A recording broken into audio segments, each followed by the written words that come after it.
ಎಲ್ಲರಿಗೂ ನಮಸ್ಕಾರಗಳು. ತಮ್ಮೆಲ್ಲರಿಗೂ ರಾಜೇಂದ್ರ ಟೆಕ್ ಕಂಪ್ಯೂಟರ್ ಯೂಟ್ಯೂಬ್ ಚಾನೆಲ್ಗೆ ತುಂಬ ಹೃದಯದ ಸ್ವಾಗತವನ್ನು ಕೋರುತ್ತೇನೆ. ನಾವು ಕಳೆದ ಕ್ಲಾಸ್ದಲ್ಲಿ MS ವರ್ಡ್ ಪ್ರಾಕ್ಟಿಕಲ್ ಕ್ಲಾಸ್ 63 ಇದರಲ್ಲಿ ಒಂದು ಸಿಗ್ನೇಚರ್ ಲೈನನ್ನು ಯಾವ ರೀತಿ ರೆಡಿ ಮಾಡೋದು ಮತ್ತು ಡಿಜಿಟಲ್ ಸಿಗ್ನೇಚರನ್ನು ಯಾವ ರೀತಿ ನಮ್ಮ ಡಾಕ್ಯುಮೆಂಟ್ಸಲ್ಲಿ ಮಾಡಿ ಇಡೋದು ಅನ್ನೋದನ್ನು ನಾನು ಆ ಕ್ಲಾಸಲ್ಲಿ ತಿಳಿಸ್ಕೊಟ್ಟಿದ್ದೇನೆ. ಸೊ ಇನ್ನೂ ಯಾರು ಆ ಕ್ಲಾಸ್ ನೋಡಿಲ್ಲ ಅವರಿಗಾಗಿ ಇವತ್ತಿನ ವಿಡಿಯೋದ ಡಿಸ್ಕ್ರಿಪ್ಷನ್ನಲ್ಲಿ ಅದರ ಲಿಂಕ್ ಹಾಕ್ತೀನಿ. ತಾವು ದಯವಿಟ್ಟು ಲಿಂಕ್ ಓಪನ್ ಮಾಡಿ ಆ ಕ್ಲಾಸನ್ನು ಕೂಡ ನೀವು ನೋಡ್ಕೋಬೋದು. ಓಕೆ, ಇವತ್ತಿನ class MS word practical class 64.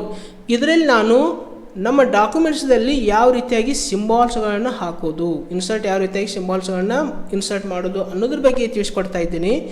ಕೆಲವೊಂದು ಸಿಂಬಾಲ್ಸ್ಗಳು ಕೀಬೋರ್ಡ್ದಲ್ಲಿ ಇರೋದಿಲ್ಲ.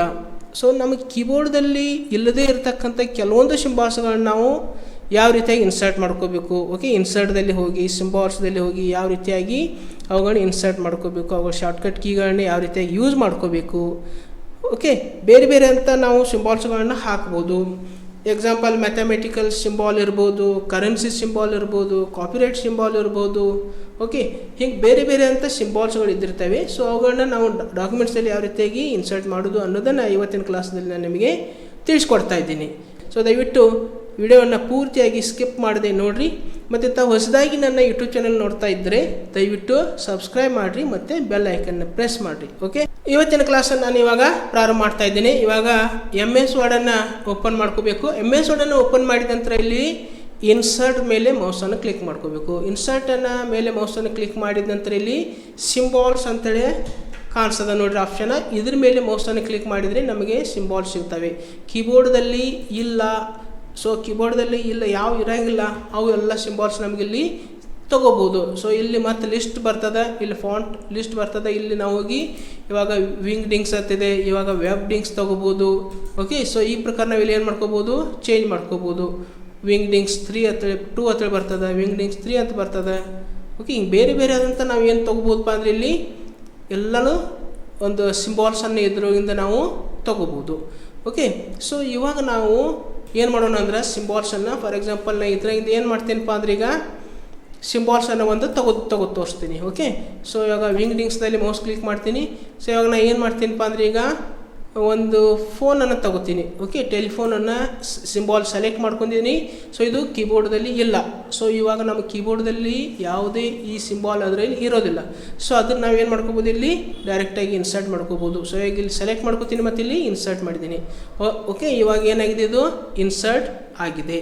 ಸೊ ಇದನ್ನು ನಾವು ಏನು ಮಾಡ್ಕೋಬೋದಪ್ಪ ಅಂದರೆ ಇಲ್ಲಿ ನಾವು ಒಂದು ಶಾರ್ಟ್ಕಟ್ ಕೀಯನ್ನು ಯೂಸ್ ಮಾಡ್ಕೋಬೋದು. ಓಕೆ, ಇದನ್ನೇ ನಾವು ಇನ್ಸರ್ಟ್ ಮಾಡ್ಕೋಬೇಕಾದ್ರೆ ಅಲ್ಟ್ ಮತ್ತು ಅಲ್ಟ್ ಪ್ರೆಸ್ ಮಾಡ್ಕೋಬೇಕು ಮತ್ತು 9742. ಓಕೆ, ಅಲ್ಟ್ ಪ್ರೆಸ್ ಮಾಡ್ಕೊಳ್ರಿ ಮತ್ತು 9742. ಓಕೆ, ಡೈರೆಕ್ಟಾಗಿ ಏನು ಬರ್ತದೆ, ಕಲರ್ಫುಲ್ ಆದಂಥ ಒಂದು ಏನು ಬರ್ತದಪ್ಪ ಅಂದರೆ ಇಲ್ಲಿ ಒಂದು ಫೋನ್ ಬರ್ತದೆ. ಓಕೆ, ಸೊ ಮತ್ತೆ ನಾವು ಏನು ಮಾಡ್ಬೋದು, ಒಂದು ಔಟ್ಲೈನ್ ಬೇಕಾಗಿತ್ತಪ್ಪ ಅಂದ್ರೆ ಒಂದು ಫೋನ್ ಔಟ್ಲೈನ್, ಸಾಲಿಡ್ ಕಲರ್ ಬೇಡ ನಮ್ಗೆ, ಔಟ್ಲೈನ್ ಬೇಕಾಗಿತ್ತಪ್ಪ ಅಂದರೆ ಇಲ್ಲಿ ಮತ್ತೆ ಅಲ್ಟ್ ಪ್ರೆಸ್ ಮಾಡ್ಕೋಬೇಕು ಮತ್ತು 9743 ಕೊಡಬೇಕು. ಓಕೆ, 9743 ಕೊಟ್ಟರೆ ಏನಾಗ್ತದೆ, ಇವಾಗ ಔಟ್ಲೈನ್ ಅಷ್ಟೇ ಬಂದಿದೆ. ಸೊ ಇವಾಗ ನಾನು ಸೈಜನ್ನು ಜಾಸ್ತಿ ಮಾಡಿ ನಿಮಗೆ ತೋರಿಸ್ತೀನಿ. ಓಕೆ, ಸೊ ಈ ಪ್ರಕಾರ ನಾವೇನು ಮಾಡ್ಕೋಬೋದಪ್ಪ ಅಂದರೆ ಇಲ್ಲಿ ಶಾರ್ಟ್ಕಟ್ಟನ್ನು ಯೂಸ್ ಮಾಡ್ಕೋಬೋದು. ಓಕೆ, ಇನ್ನು ಅದೇ ರೀತಿಯಾಗಿ ಮ್ಯಾಥಮೆಟಿಕಲ್ ಸಿಂಬಾಲನ್ನು ಯಾವ ರೀತಿಯಾಗಿ ನಾವು ತಗೊಳ್ಳೋದು.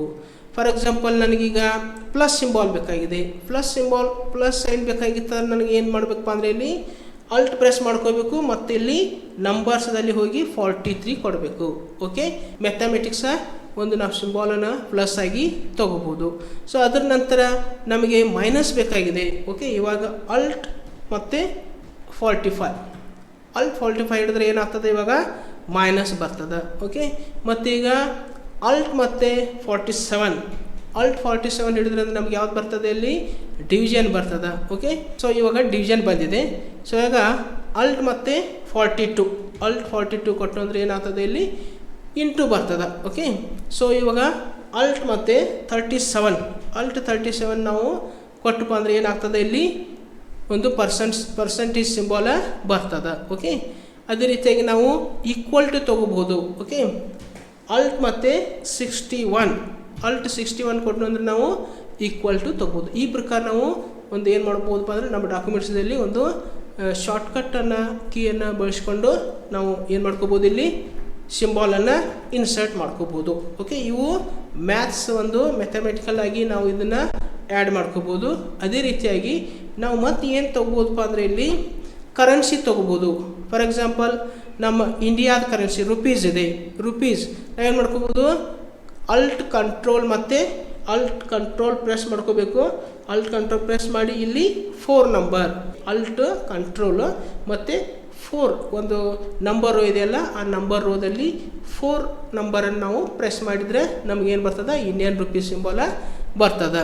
ಓಕೆ, ಸೊ ಅದ್ರ ನಂತರ ನಾವು ಏನು ಮಾಡ್ಕೋಬೋದಪ್ಪ ಅಂದರೆ ಇಲ್ಲಿ ಅಲ್ಟ್ ಮತ್ತು 36. ಓಕೆ, ಅಲ್ಟ್ 36 ಕೊಟ್ಟಿದ್ರೆ ನಮಗೆ ಡಾಲರ್ ಸಿಂಬಾಲ ಬರ್ತದೆ. ಅಲ್ಟ್ ಮತ್ತು 36 ಮತ್ತು ನಾವು ಏನು ಮಾಡ್ಬೋದು, ಅಲ್ಟ್ 0165 ಅಲ್ಟ್ 0165 ಕೊಟ್ಟಿದ್ರೆ ಎನ್ ಸಿಂಬಾಲ ಬರ್ತದೆ. ಓಕೆ, ಇಲ್ಲಿ ನಾವೇನು ತೊಗೊಂಡಿವಿ, ರುಪೀಸ್ ಸಿಂಬಾಲ, ಡಾಲರ್ ಸಿಂಬಾಲ ಮತ್ತು ಎನ್ ಸಿಂಬಾಲನ್ನು ತೊಗೊಂಡಿದ್ದೀವಿ. ಓಕೆ, ಶಾರ್ಟ್ಕಟ್ಟಾಗಿ ಯೂಸ್ ಮಾಡ್ಕೋಬೋದು. ಅದೇ ರೀತಿಯಾಗಿ ನಾವು ಟ್ರೇಡ್ ಮಾರ್ಕ್ಸ್ಗಳನ್ನು ಕೂಡ ತಗೋಬೋದು. ಓಕೆ, ಕೆಲವೊಂದು ಟ್ರೇಡ್ ಮಾರ್ಕ್ ಇದ್ದಿರ್ತವೆ, ಆ ಸಿಂಬಲನ್ನು ಕೂಡ ನಾವಿಲ್ಲಿ ಇನ್ಸರ್ಟ್ ಮಾಡ್ಕೋಬೋದು. ಫಾರ್ ಎಕ್ಸಾಂಪಲ್ ನಿಮ್ಗೆ ಹೇಳ್ಬೇಕಂದ್ರೆ ಒಂದು ರಿಜಿಸ್ಟರ್ಡ್ ಟ್ರೇಡ್ ಮಾರ್ಕ್ ಅಂತ ಇರ್ತದೆ. ಓಕೆ, ಸೊ ಆರ್ ಇರ್ತದೆ, ಅದು ಸರ್ಕಲ್ದೊಳಗಡೆ ಆರ್ ಇರ್ತದೆ. ಸೊ ಅದನ್ನು ನಾವು ಹಾಕಬೇಕಾದ್ರೆ ಈಗ ಏನು ಮಾಡ್ಕೋಬೇಕಪ್ಪ ಅಂದ್ರೆ ಅಲ್ಟ್ ಪ್ರೆಸ್ ಮಾಡ್ಕೊರಿ 0174. ಓಕೆ, ಅಲ್ಟ್ ಪ್ರೆಸ್ ಮಾಡ್ಕೊಂಡು 0174. ಓಕೆ, ಇವಾಗ ಏನಾಗಿದೆ, ಅಲ್ಲಿ ಒಂದು ರಿಜಿಸ್ಟರ್ಡ್ ಟ್ರೇಡ್ ಮಾರ್ಕ ಬಂದಿದೆ. ಸೊ ಇವಾಗ ಕಾಪಿ ರೈಟ್ ಒಂದು ಟ್ರೇಡ್ ಮಾರ್ಕ್ ಇದ್ದಿರ್ತದೆ. ಕಾಪಿ ರೈಟ್ ಟ್ರೇಡ್ ಮಾರ್ಕ್ ಅಂದರೆ ಸಿ ಒಂದು ಲೆಟ್ರ್ ಏನಿರ್ತದಪ್ಪ ಅಂದರೆ ಸರ್ಕಲ್ ಒಳಗಡೆ ಇರ್ತದೆ. ಸೊ ಅದನ್ನು ನಾವು ಏನು ಮಾಡ್ಕೋಬೋದು, ಇಲ್ಲಿ ಒಂದು ಶಾರ್ಟ್ಕಟ್ಟನ್ನು ಯೂಸ್ ಮಾಡ್ಕೊಂಡು ಇಲ್ಲಿ ಇನ್ಸರ್ಟ್ ಮಾಡ್ಕೋಬೋದು. ಓಕೆ, ಅಲ್ಟ್ 0169. ಓಕೆ, ಅಲ್ಟ್ 01 ಮತ್ತು 69. ಓಕೆ, ಇವಾಗ ಏನು ಬಂದಿದೆಪ್ಪ ಅಂದರೆ ಅದು ಒಂದು copyright symbol trademark ಬಂದಿದೆ. ಸೊ ಈಗ ಟ್ರೇಡ್ ಮಾರ್ಕ್ ಸಿಂಬಾಲ್ ಅಂತ ಬರ್ತದೆ, TM ಅಂತ ಬಂದಿರ್ತದೆ. ಸೊ ಅದಕ್ಕೆ ನಾವು ಏನು ಪ್ರೆಸ್ ಮಾಡ್ಕೋಬೇಕಪ್ಪ ಅಂದರೆ ಇಲ್ಲಿ ಒಂದು ಅಲ್ಟ್ ಪ್ರೆಸ್ ಮಾಡ್ಕೋಬೇಕು 0153. ಓಕೆ, ಅಲ್ಟು ಮತ್ತು 0153. ಓಕೆ, ಇದು TM ಅಂತೇಳಿ ಬಂದಿದೆ. ಸೊ ಅದ್ರ ನಂತರ ನಾವು ಏನು ತೊಗೋಬೋದಪ್ಪ ಅಂದರೆ ಇಲ್ಲಿ ಮತ್ತು ಬೇರೆ ಬೇರೆ ಆದಂಥ ಸಿಂಬಾಲ್ಸನ್ನು ಕೂಡ ನಾವಿಲ್ಲಿ ಆ್ಯಡ್ ಮಾಡ್ಕೋಬೋದು. ನಮಗೆ ಬೇಕಾದಂಥ ಸಿಂಬಾಲ್ಸನ್ನು ಕೂಡ ನಾವಿಲ್ಲಿ ಆ್ಯಡ್ ಮಾಡ್ಕೋಬೋದು. ಫಾರ್ ಎಕ್ಸಾಂಪಲ್ ನಾ ಈಗ ಅಲ್ಟ್ 3 ಪ್ರೆಸ್ ಮಾಡ್ತೀನಿ. ಅಲ್ಟ್ 3 ಪ್ರೆಸ್ ಮಾಡಿದರೆ ಏನು ಬರ್ತದೆ, ಇಲ್ಲಿ ಹಾರ್ಟ್ ಸಿಂಬಾಲ್ ಬರ್ತದೆ. ಓಕೆ, ಅದೇ ರೀತಿಯಾಗಿ ನಾನು ಒಂದು ಸನ್ಶೈನ್ ತೊಗೋಬೇಕಾಗಿದೆ ಅಂತ ತಿಳ್ಕೊರಿ. ಒಂದು ಸನ್ಶೈನ್ ತೊಗೋಬೇಕಾಗಿತ್ತರ ಅಲ್ಟ್ ಪ್ರೆಸ್ ಮಾಡ್ಕೋಬೇಕು. ಇಲ್ಲಿ ಸ್ಪೇಸ್ ಕೊಡ್ತೀನಿ, ಅಲ್ಟ್ ಪ್ರೆಸ್ ಮಾಡಿಕೊಂಡು 9728. ಓಕೆ, 9728 ಇಲ್ಲಿ ಸನ್ಶೈನ್ ಬಂದಿದೆ. ಸೊ ಇವಾಗ ಮತ್ತೆ ನಾನು ಎಂಟರ್ ಕೊಡ್ತೀನಿ. ಸೊ ಎಂಟರ್ ಕೊಟ್ಟ ನಂತರ ಮತ್ತೆ ಬೇರೆ ಬೇರೆ ಅಂತ ನಾವು ಇಲ್ಲಿ ಏನು ತೊಗೋಬೋದು, ಸಿಂಬಾಲನ್ನು ತೊಗೋಬೋದು. ಓಕೆ, ಇವಾಗ ನಾನು ಏನು ತೊಗೋಬೋದಪ್ಪ ಅಂದರೆ ಇಲ್ಲಿ ಕ್ಲೌಡ್ ತೊಗೋಬೋದು. ಓಕೆ, ಕ್ಲೌಡ್ ತೊಗೋಬೇಕಾರೆ ನಾವು ಏನು ಮಾಡ್ಬೇಕು, ಇಲ್ಲಿ ಅಲ್ಟ್ ಪ್ರೆಸ್ ಮಾಡ್ಕೋಬೇಕು ಮತ್ತು 9729. ಓಕೆ, 9729 ಕೊಡಬೇಕು. ಇವಾಗ ಕ್ಲೌಡ್ ಸಿಂಬಾಲ್ ಬಂದಿದೆ.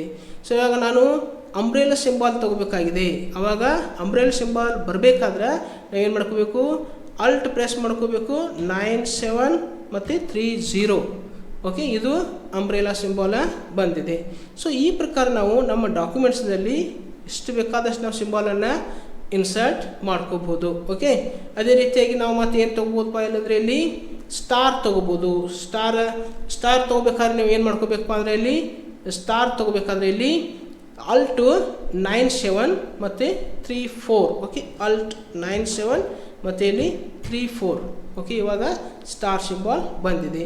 ಅದೇ ರೀತಿಯಾಗಿ ಒಂದು ರೈಟ್ ಫಿಂಗರ್ ಪಾಯಿಂಟಿಂಗ್ ನಾವು ತೊಗೋಬೇಕಾಗಿತ್ತಪ್ಪ ಅಂದರೆ ಇಲ್ಲಿ ಏನು ಮಾಡ್ಕೋಬೇಕು, ಅಲ್ಟ್ ಪ್ರೆಸ್ ಮಾಡ್ಕೋಬೇಕು. ಸ್ಪೇಸ್ ಕೊಡ್ರಿ, ಅಲ್ಟ್ ಪ್ರೆಸ್ ಮಾಡ್ಕೊರಿ ಮತ್ತು 9758.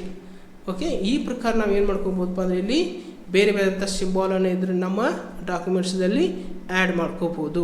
ಓಕೆ, ಸೊ ಅದೇ ರೀತಿಯಾಗಿ ಇವಾಗ ನಾನು ಅಲ್ಟ್ 64 ಹೊಡಿತೀನಿ. ಅಲ್ಟ್ 64 ನಾವು ಪ್ರೆಸ್ ಮಾಡಿದ್ದಂದ್ರೆ ಏನು ಬರ್ತದೆ, ಇಲ್ಲಿ ಆ್ಯಡ್ ಸಿಂಬಾಲ್ ಬರ್ತದೆ. ಓಕೆ, ಸೊ ಈ ಪ್ರಕಾರ ನಾವು ಬೇರೆ ಬೇರೆಂಥ ಸಿಂಬಾಲ್ಸ್ಗಳನ್ನ ನಾವೇನು ಮಾಡ್ಬೋದು, ಒಂದು ಶಾರ್ಟ್ಕಟ್ಟನ್ನು ಯೂಸ್ ಮಾಡ್ಕೋಬೋದು ಅಥವಾ ಡೈರೆಕ್ಟಾಗಿ ಅದರಲ್ಲಿ ಹೋಗಿ ನಾವು ಇನ್ಸರ್ಟ್ ಮಾಡ್ಕೋಬೋದು. ಓಕೆ. ಸೊ ಈ ಪ್ರಕಾರ ನಾವು ಏನು ಮಾಡ್ಕೋಬೋದಪ್ಪ ಅಂದರೆ ಸಿಂಬಲನ್ನು ನಮ್ಮ ಡಾಕ್ಯುಮೆಂಟ್ಸ್ದಲ್ಲಿ ಇನ್ಸರ್ಟ್ ಮಾಡ್ಕೋಬೋದು. ಇಲ್ಲಿವರೆಗೆ ನಾನು ಒಂದು ಸಿಂಬಾಲನ್ನು ಡಾಕ್ಯುಮೆಂಟ್ಸಲ್ಲಿ ಯಾವ ರೀತಿ ಇನ್ಸರ್ಟ್ ಮಾಡಬೇಕು ಅನ್ನೋದ್ರ ಬಗ್ಗೆ ನಾನು ಒಂದು ಶಾರ್ಟ್ಕಟ್ ಕೀ ಮುಖಾಂತರ ಶಾರ್ಟ್ಕಟ್ ಕೀ ಡೈರೆಕ್ಟಾಗಿ ಯಾವ ರೀತಿಯಾಗಿ ಯೂಸ್ ಆಗ್ತವೆ ಮತ್ತು ಡೈರೆಕ್ಟಾಗಿ ನಾವು ಯಾವ ರೀತಿ ಇನ್ಸರ್ಟ್ ಮಾಡಬೇಕು ಅನ್ನೋದನ್ನು ಈ ಕ್ಲಾಸ್ನಲ್ಲಿ ನಾನು ನಿಮಗೆ ತಿಳಿಸ್ಕೊಟ್ಟಿದ್ದೇನೆ. ಈ ಕ್ಲಾಸು ತಮಗೆ ಇಷ್ಟ ಆದರೆ ದಯವಿಟ್ಟು ಲೈಕ್ ಮಾಡಿರಿ ಮತ್ತು ಯಾವ ರೀತಿ ನಿಮಗೆ ಈ ಕ್ಲಾಸ್ ಅನಿಸ್ತು ಅನ್ನೋದನ್ನು ಕಮೆಂಟ್ ಮುಖಾಂತರ ತಿಳಿಸ್ರಿ.